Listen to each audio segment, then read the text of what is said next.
Today is the first day of what is hopefully a very long upload streak. If you guys did not see the community tab post, I'm going to be attempting to upload a video every single day up until the start of the 2021 NHL playoffs. Now, keyword there is attempt because you never know what could come up. Some days I may just literally not be able to make a video, but that is the plan, to upload every day up until the playoffs. About a month ago, I made a video going over the worst contract from all 31 NHL teams, so I feel like it's only right that I do the best contract from all 31 teams. So that's what we're going to be doing in today's video. Real quickly, I'll just go over the two rules I made. Obviously, entry-level contracts don't count. I can't choose them, or that would pretty much be the entire video. And also, the player at least has to be signed through next season, so that can't be an upcoming RFA or UFA this offseason. Remember, this isn't necessarily always going to be the most underpaid player from every team. I have to take into account term as well. These one from every team videos tend to run pretty long, so I'm not going to plug anything here. All I'll say is subscribe to the channel if you're new and you want more NHL content just like this. And with all that out of the way, let's begin. Starting off the video with the Anaheim Ducks, a lot of the guys that they have signed long term, I wouldn't call them particularly good contracts, so I decided to go with a shorter one here and choose Rickard Rakell. He has a cap hit of roughly $3.79 million and is signed through next season and then will become a UFA. There was a lot of talk about Rakell leading up to this year's deadline. Nothing really came of it, and I would say that's probably because Anaheim's asking price was too high for Rakell, especially considering he's kind of having a down year. But if he can bounce back next year, the final year of a contract, a very reasonable cap hit, this is a guy that's going to get a ton of interest and somebody that I think the Ducks should probably move. He doesn't really fit their timeline.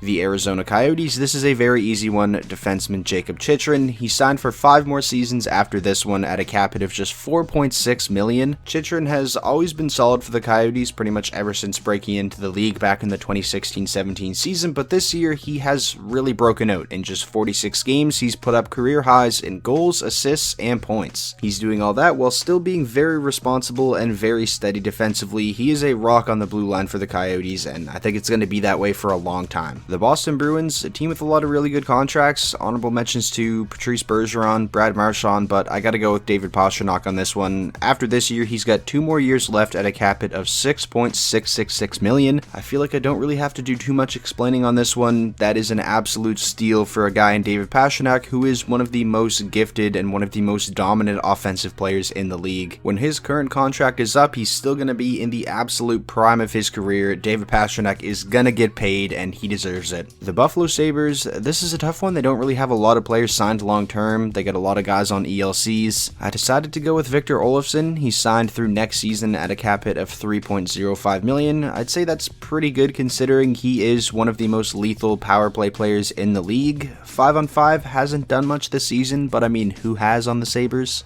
The Calgary Flames, I'm going to go with Elias Lindholm on this one. He signed for 3 more seasons after this one at a cap hit of $4.85 million. He has been Calgary's best offensive player this season. He's got 39 points in 45 games, which leads the team. Lindholm has been very good basically ever since arriving in Calgary. He's somebody who, in my opinion, is definitely not a part of the problem and not a guy the Flames should actively look at moving in the offseason, especially when you consider how good of a contract he's on. The Carolina Hurricanes, this is an easy one for me. Defenseman Jacob Slavin signed for 4 more seasons after this one at a cap hit of $5.3 million. In my opinion, that's one of the best value contracts in the entire league. Jacob Slavin is not a guy who's going to put up, 50 points a season, but there aren't many defensemen in the league that are better defensively than Jacob Slavin, and he's definitely no slouch offensively either. Prior to this season, he had 4 straight 30-point seasons. The Chicago Blackhawks, I'm going to go with Dominik Kubalik, who signed at a cap hit of $3.7 million through next season, and this year Dominik Kubalik is proving that his fantastic rookie season was certainly not a fluke. Yes, he isn't quite scoring at the rate he was last season, but he is still 3rd on the Hawks in scoring with 29 points, only behind Kane and DeBrincat. His underlying numbers are still looking pretty good, still a very impactful player. The Colorado Avalanche, no surprise here, Nathan MacKinnon has a cap hit of $6.3 million and is signed for the next 2 seasons after this one. Similar to David Pastrnak, shouldn't really have to explain too much here. That is a complete bargain for Nate MacKinnon, who is arguably arguably the second best player on the planet, and I said arguably, and when you look at some of the other top players in the world, Panarin, McDavid, Matthews, they're all making over $11 million. This McKinnon contract has aged insanely well for the Avs. The Columbus Blue Jackets, this one might be a bit unexpected. I'm actually going to go with Jack Roslovic, who is only signed through next season, but his cap at next season is only $1.83 million. When you look back at the Laine for Dubois trade where Roslovic was sort of just a throw-in, kind of an afterthought, it's pretty crazy that he has scored more points with Columbus than Laine has with Columbus and than Dubois has with Winnipeg. Roslovic in just 40 games already has a career high of 30 points, and he's third on the Blue Jackets in scoring. The only players who have scored more than him on the team are Atkinson and Bjorkstrand, and they've both played 8 more games. The Dallas Stars, I do want to give a big honorable mention to John Klingberg, but my pick is actually Roope Hintz. I want to show him some love. I don't think enough people are talking about him this season. Hintz is signed through the next 2 seasons after this one at a cap hit of just $3.15 million, and he's actually still going to be an RFA at the end of this contract as well. This season, Roope Hintz is blossoming into a star. He has really stepped up and produced in the absence of Tyler Seguin. He's got 37 points in just 32 games, second on the Stars in scoring only behind Pavelski. He has been a complete beast, and if he continues to produce at this rate, this contract will not only be the best on the Dallas Stars, it could quickly become one of the best in the league. The Red Wings are a pretty tough one because they just don't really have a lot of guys signed long term. Most of their players are on 1-year contracts or on entry-level contracts or have a bad contract. I guess I'll go with Dylan Larkin, who has 2 years left after this one at a cap hit of $6.1 million. I wouldn't necessarily say that's a great contract. I think it's just fine. But again, the Red Wings just don't really have a lot of players that meet the criteria. The Edmonton Oilers, I'm going to go with Leon Draisaitl, who has 4 years left after this one at a cap hit of $8.5 million. I remember at the time Leon Draisaitl signed this contract, a lot of people were criticizing the Oilers, but it has aged very well. Last season's Hart Trophy winner and Art Ross winner, he's second in the league in scoring this year, only behind his teammate Connor McDavid. I mean, he makes less than Jeff Skinner. I feel like that's kind of just enough said. The Florida Panthers, I'll give honorable mentions to Jonathan Huberdeau and even a guy like Carter Verhaeghe, but the answer here is Alexander Barkov. He signed through next season at a cap hit of just $5.9 million. This has been one of the best contracts in the league for a while now. Under $6 million for one of the league's absolute best two-way centermen, just a complete bargain, but similar to what I said about David Pastrnak, when this contract is up, Barkov is still going to be in the midst of his prime. He's going to get paid. The Los Angeles Kings, I'm going to go with goaltender Cal Peterson, who is signed through next season at a cap hit of $858,000. That's the cheapest cap hit in this video, I believe.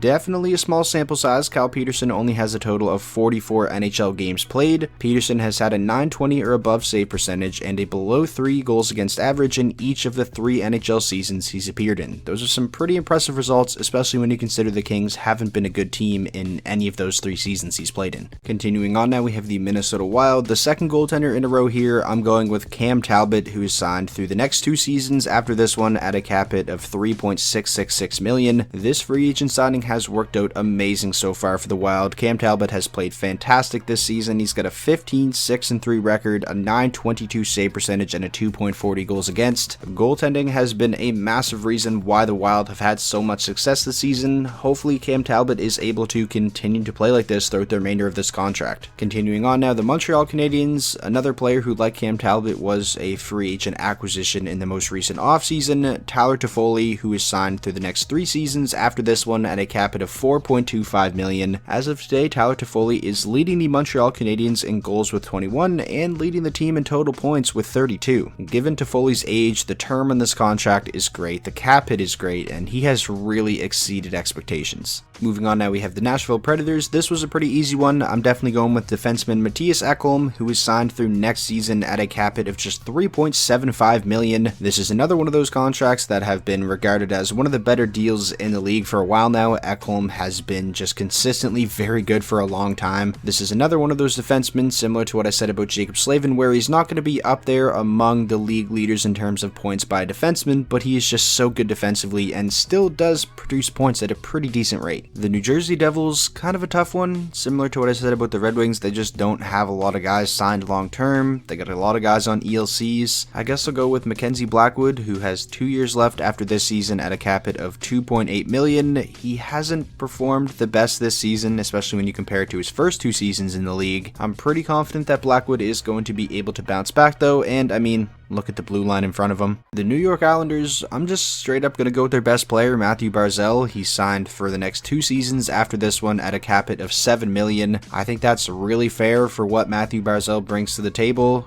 Like, comparing him to Dylan Larkin, for example, he only makes $900,000 more than Larkin, but I think he's a significantly better player than Larkin. He's still able to put up a lot of points in a very defensive-oriented system, and being in that type of defensive system has quickly developed Barzal into a very responsible 200-foot player. I'm a huge fan of Barzal's game, and he's one of the most exciting players to watch in the entire league. It seems like every other week he scores some crazy highlight reel goal. The New York Rangers, I feel like it has to be Mika Zibanejad. He's signed through next season at a cap hit of $5.35 million. Zibanejad is easily one of the most explosive players in the entire league. I mean, just look at the start of the season. He got off to such a slow start, and now boom, just like that, he's up to 39 points in 46 games with 16 goals. He has multiple 6-point games this season. He really produces points in bunches, and I don't think it's a coincidence that the Rangers really started to get going at the same time Zibanejad started to get going. The Ottawa Senators, another one of those teams that are obviously in a rebuilding stage, don't have a whole lot of players signed long term, a lot of guys on entry-level deals. I'm gonna go with Connor Brown, who signed for 2 more seasons after this at a cap hit of $3.6 million. He's been red hot lately. He's got 27 points, 16 goals in 46 games. He's one of those players that can kind of do a little bit of everything. He can play up and down the lineup. He's great on the penalty kill. I'm sure every team in the league would love to have a Connor Brown. The Philadelphia Flyers, very easy choice here. Sean Couturier, he signed through next season at a cap hit of $4.333 million. This has been one of the best contracts in the league for a long time now. Sean Couturier is one of the league's best defensive forwards. He won the Selke Trophy last season, and for how good he is defensively, he still puts up a good amount of points. Sean Couturier, in my opinion, is the Flyers' best player and has been for probably the past 3 seasons. The Pittsburgh Penguins, Sidney Crosby, 4 years left after this season at a cap hit of $8.7 million, and while yes, I know at the time he signed the contract, it was a much higher percentage of the cap than it is today, but this video is on the best contract from every team right now, not when they were first signed. Sidney Crosby is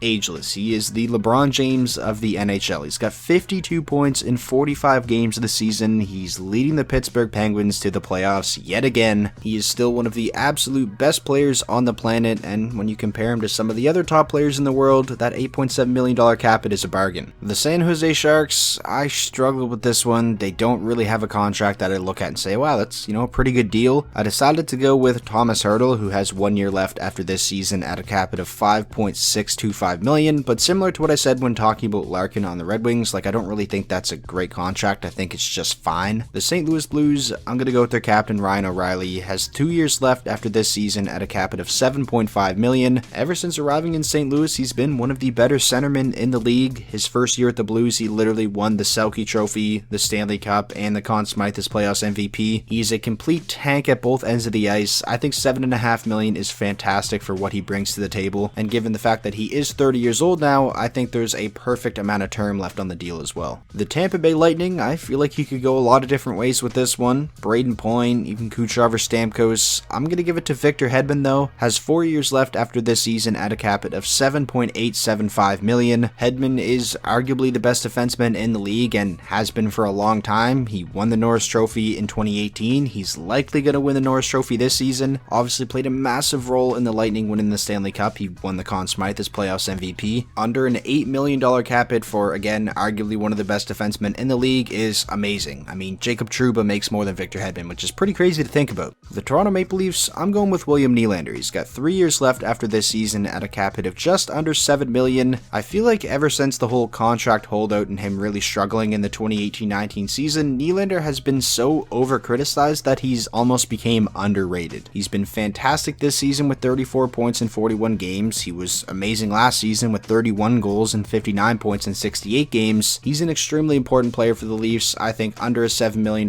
cap hit is completely fair, and if he wasn't playing on a team like the Leafs who have guys like Marner, Matthews, and Tavares, he probably could have gotten more. The Vancouver Canucks, I'll give an honorable mention to JT Miller, but I have to go with Bo Horvat. The captain has 2 years left after this season at a cap hit of $5.5 million. Horvat has been extremely consistent throughout his career. I think he's one of the better captains in the the league when you take everything into account, how he leads by example on and off the ice. I mean, just look at their first game back for an example. After 3 weeks off, a lot of players on the team were extremely sick, and they come back from down 2-0, win the game in overtime. Horvat had 2 goals, including the OT winner. It's really hard not to like Bo Horvat, and I feel like he's on a great contract. The Vegas Golden Knights, for me, this one is easily Shea Theodore. He's got 4 years left after this season at a cap hit of just $5.2 million. The Golden Knights locked Theodore up at the perfect time. He signed this new contract prior to the start of the 2018-19 season, and he has just continued to get better every year. Last season, Theodore really broke out and became one of the league's best defensemen. He took his game to a whole other level in the playoffs, set like 18 or 19 points in 20 playoff games. This season, Theodore is already up to 36 points in just 42 games. He's great at both ends of the ice. $5.2 million for one of the best defensemen in the league. It doesn't get much better than that. The Washington Capitals, I'm going to go with newly acquired Anthony Mantha. After this season, he's got 3 years left at a cap hit of $5.7 million. If you're one of the Caps fans who were worried about this trade when it first happened, you probably feel a lot better about it now after watching Mantha play. He's scored in each of his first 4 games as a member of the Capitals. Like I said in the video I made talking about the trade, I think Mantha can be a guy who gives you 30 to 35 goals a season and is up there around a point per game. And if he can even come close to that in Washington, then this contract is a steal. And now finally, finishing out the video with the Winnipeg Jets, another easy one here, Mark Scheifele, who has 3 years left on his deal after this season at a cap hit of $6.125 million. Scheifele is the definition of consistent. There should be a photo of him next to consistent in the dictionary. If you look at Scheifele's points per game per season from 2016-17 up until now, it's insane how similar it is every year. You can always count on Scheifele to score at or a little bit above a point per game. He's usually a pretty solid 200-foot player as well. This season, not so much. He's kind of struggled defensively, but still, I mean, that cap hit for how good he is offensively alone is great. So that is going to do it for today's video. That was, in my opinion, the best contract from all 31 NHL teams. Obviously, this is subjective, so if you guys disagree with any of my picks, be sure to let me know what yours would be down below in the comment section. If you guys did enjoy today's video, please be sure to leave it a like. A lot of effort and time goes into these one from every team videos. It takes a long time to edit them. So again, if you enjoyed, hit the like button. It's completely free. And also, if this was your first time checking out the channel and you want more NHL content just like this, be sure to hit that subscribe button, and I will talk to you all in the next video.